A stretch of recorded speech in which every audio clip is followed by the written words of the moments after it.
Hello everyone. तो अब हम इस वीडियो में करेंगे class 7th maths NCERT chapter 2 exercise 2.2 का question number multiply and reduce to lowest form if possible. सबसे पहले आपको मल्टीप्लाई करना है, फिर आपको रिड्यूस करना है अगर पॉसिबल हो तो। चलिए करते हैं इसको स्टार्ट। हमारा फर्स्ट पार्ट देखिए, 2/3 मल्टीप्लाई 2/3। सबसे पहले हम क्या करेंगे, ये जो मिक्स फ्रैक्शन है हम इसको ब्रेक करेंगे। तो क्या करते हैं, 2/3 तो ऐसे का ही ऐसे आया, 3 2 ज़ा 6, 6 + 2 8/3। इतनी बात क्लियर हुई आपको? एक बार फिर से देखते हैं, 3 2 ज़ा 6, 6/2 यानी 8, 8/3।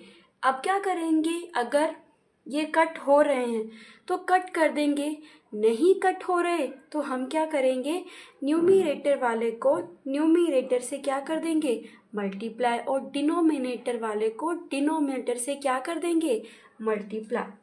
तो यानी 8 2 ज़ा 16 और 3 3 ज़ा 9।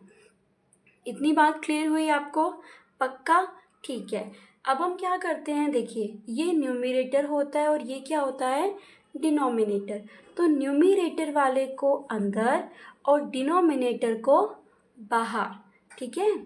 तो 9 का टेबल तो ईजिली पढ़ सकते हैं, 9 1 ज़ा 9, यानी 16 में से 9 गए, कितना मिला हमें, 7। अब इसे हम मिक्स फ्रैक्शन में कैसे लिखेंगे, एक बार फिर से देख लीजिए आप। देखिए कैसे, जो डिनोमिनेटर में है वही क्या रहेगा, डिनोमिनेटर में।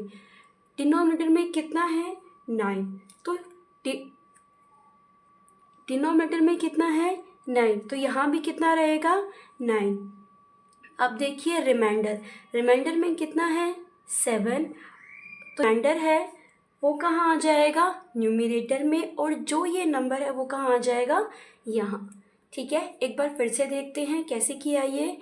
जो भी नंबर डिनोमिनेटर में होगा वही नंबर डिनोमिनेटर में आएगा, और जो रिमाइंडर है वो हमारा न्यूमरेटर में, और जो ये नंबर है वो यहाँ। अब क्लियर हुआ? ओके। अब हम करते हैं इसका सेकेंड पार्ट।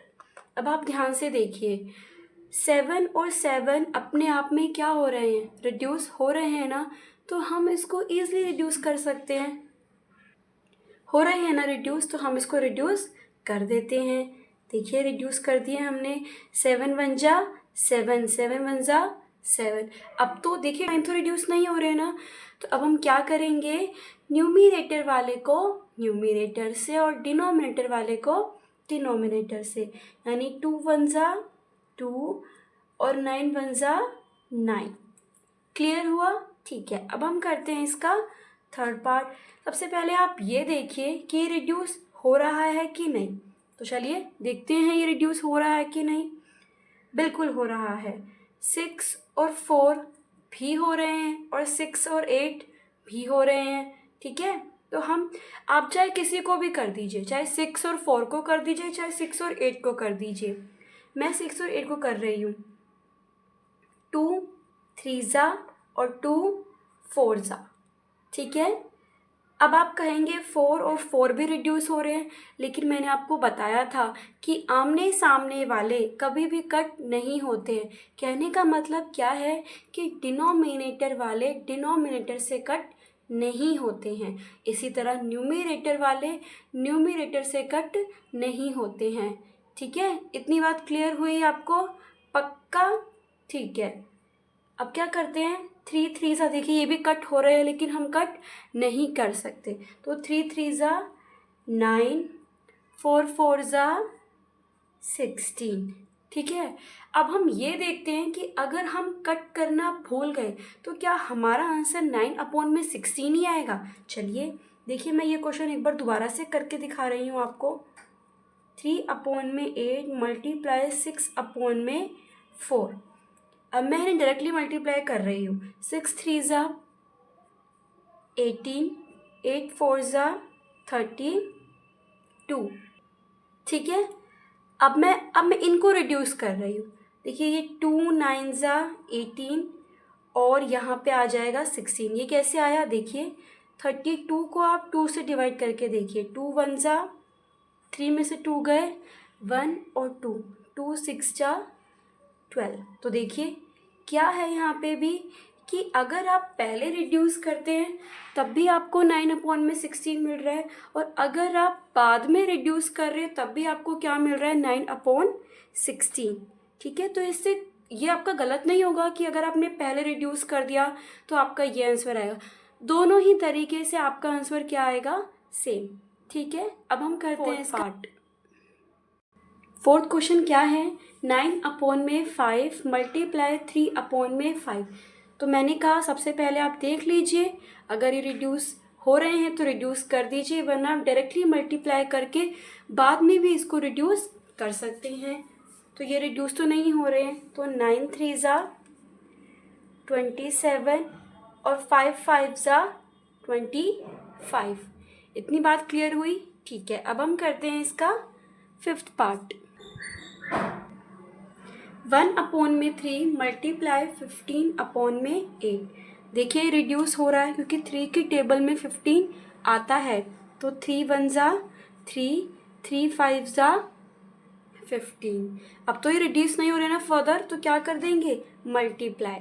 ठीक है, 5 1 ज़ा 5, 8 1 ज़ा 8। क्लियर हो रहा है ना आपको। ठीक है, अब हम करते हैं इसका सिक्स्थ पार्ट। 11/2 मल्टीप्लाई 3/10। देख लीजिए रिड्यूस हो रहा है कि नहीं, तो फिर आप फर्दर भी रिड्यूस कर सकते हैं। 2 और 10 तो हम रिड्यूस कर ही नहीं सकते क्योंकि ये आमने सामने है, और हम हमेशा आमने सामने वाले को रिड्यूस नहीं करते हैं। तो 11 3 ज़ा 33 और 2 10 ज़ा 20। क्लियर हुआ आपको। ठीक है, अब हम करते हैं इसका सेवन्थ पार्ट। 4/मल्टीप्लाई 12/7। पहले देख लीजिए, आई थिंक तो नहीं हो रहा है, तो हम क्या करेंगे, डायरेक्टली मल्टीप्लाई, यानी 12 4 ज़ा 48, 5 7 ज़ा 35। क्लियर हुआ अब आपको। ठीक है, कैसे किया देखिए, रिड्यूस तो हो नहीं रहा था, तो हमने क्या किया, डायरेक्टली इन्हें मल्टीप्लाई कर दिया।